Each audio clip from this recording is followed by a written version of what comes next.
Whereas preparations intensify for Saturday's governorship elections in Edo State, the Independent National Electoral Commission INEC and security agencies are displaying a high level of readiness to ensure a seamless and credible process.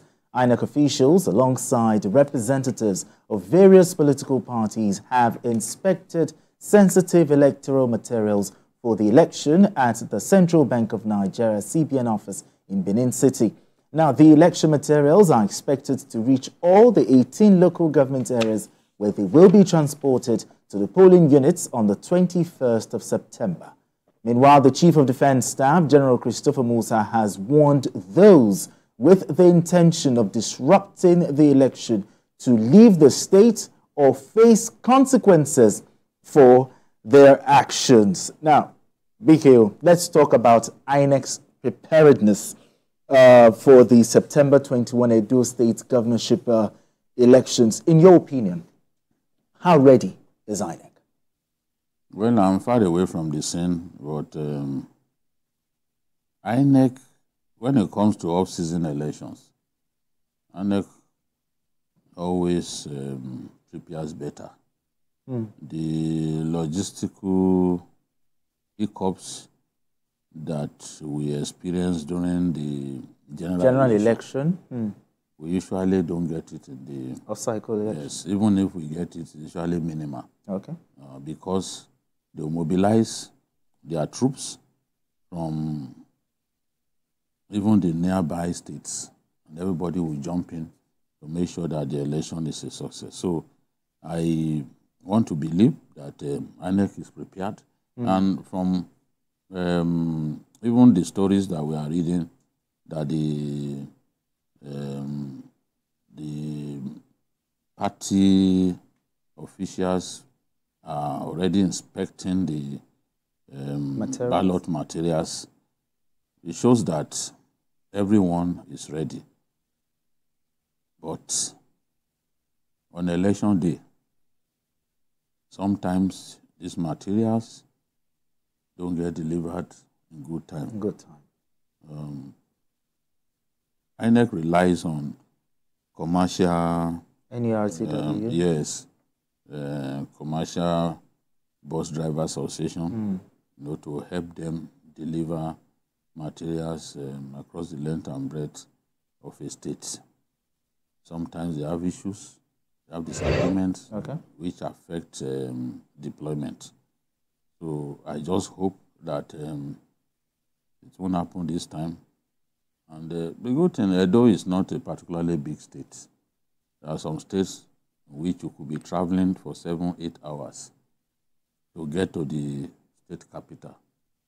There are some states like that. So I want to believe that we won't face the kind of problems that we usually face in the national and the general election. So what we hope to see is for electoral officers to get to their polling stations in good time, so that they can start the process and end the process in good time. During the national election, there were some elections that dragged into the night, up to 10 p.m. some cases. Look at Adamawa, yes, we heard reports. And the election, there was a person in Adamawa that didn't even have lights. Yet the polling lasted into the night. So I don't expect that to happen in Edo. It's not a particularly big state by landmass. You look at a state like Cross River, you could be traveling for more than 6 hours from one part of Cross River to the state capital. You look at a state like Taraba State, which is the third largest state in Nigeria, you could be traveling for 8 hours to get to the state capital. Yes. You could be traveling for 8 hours. There are some parts of Mambila, Sardauna local government, that you would travel for 8 hours to get to the state capital. So these are some journeys that I've made in the past. So even Kaduna, you could do 6-7 hours from one part of Kaduna to another. Southern Kaduna to the state capital, some communities. It's really fun. Yes. Okay. Bad roads also contribute and all that. So, okay. All right. You see, the Chief of Defense Staff was in Edo State Benin to Edo State, to order the troops to talk about, to ensure that there's neutrality, these troops maintain professionalism. In short, he was sending a strong signal. How assuring is this? Well, I think it will depend on the political gladiators in Edo State, because proud to now we've seen a lot of things about, you know, mini violence here and there, attacks, verbal, and all kinds. Arrests have been made. There have been accusation and counter-accusation. The political atmosphere has been a bit tense. Yeah, with the governor even coming on here to complain about the fact that the party is not feeling safe. Remember that the governor, the PDP refused to sign the peace accord. And so I think we need to talk to the gladiators, the parties, the political parties. When we talk about political parties, I mean majorly the APC and the PDP, because I think for the Labour Party, I think they are just doing their thing. But the rivalry, the stiff and strong competition is between the APC and the PDP, who are struggling for the soul of the state, which is understandable.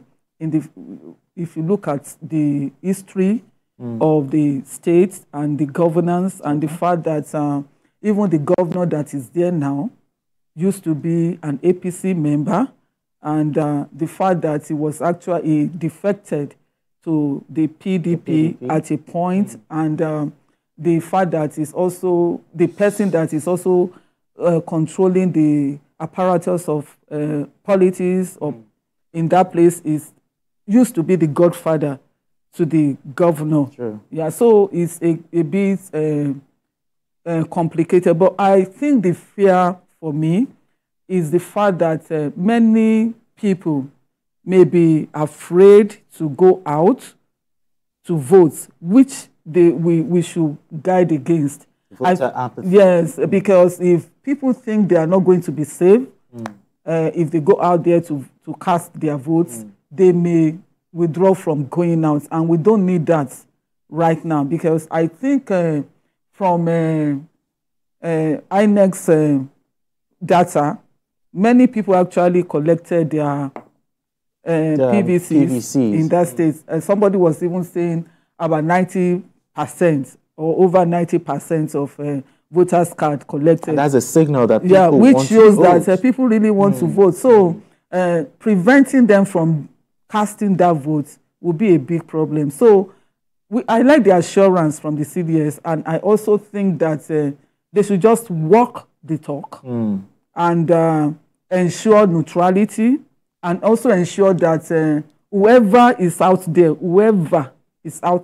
to mar the process should be dealt with. You know. Yeah, because we cannot continue like this and just think that people can use violence to either get to power or retain power, which we need to really move forward and allow the votes of the people to count.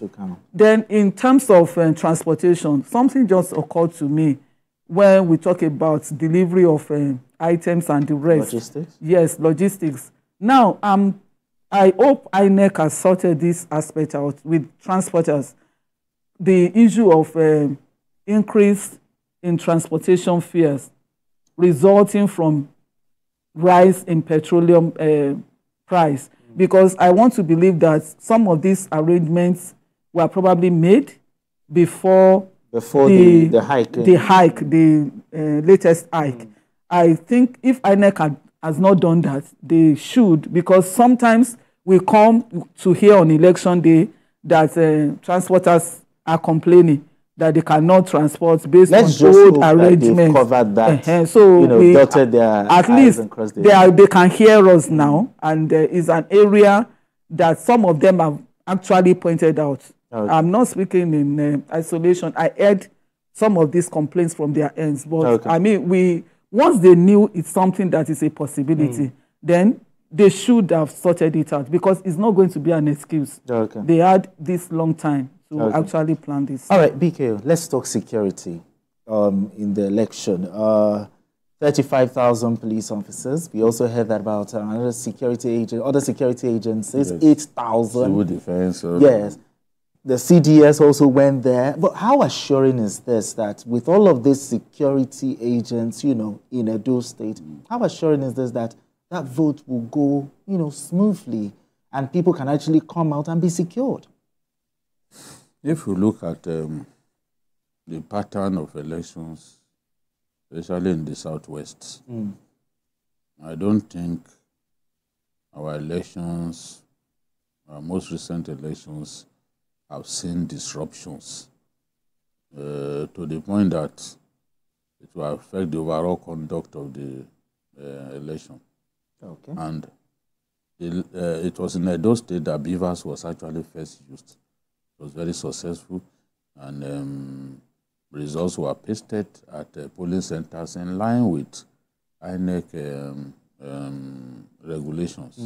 So I'm looking forward to peaceful conduct of the election, as long as the security operatives don't compromise. Politicians are always the problem. They are the ones who nudge the armed forces to try and compromise, look away when evil is being perpetrated on election day. I know that ballot snatching has gone down. You know, the specter of ballot box snatching has gone down drastically since we began to use card readers, beavers. People have seen that it's a waste of time. So I do not envisage that these things will happen. But I also know, so what I'm saying is, I'm saying it with some level of caution, because I also know that politicians deliberately disrupt polling in areas where they are not strong. Okay. Because they know that the rule says where voting is characterized by violence, it will be. No result shall be returned from such polling centers.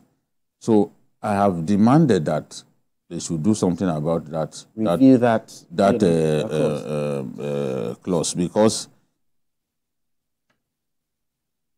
politicians who want to weaken their opponents deliberately set fire.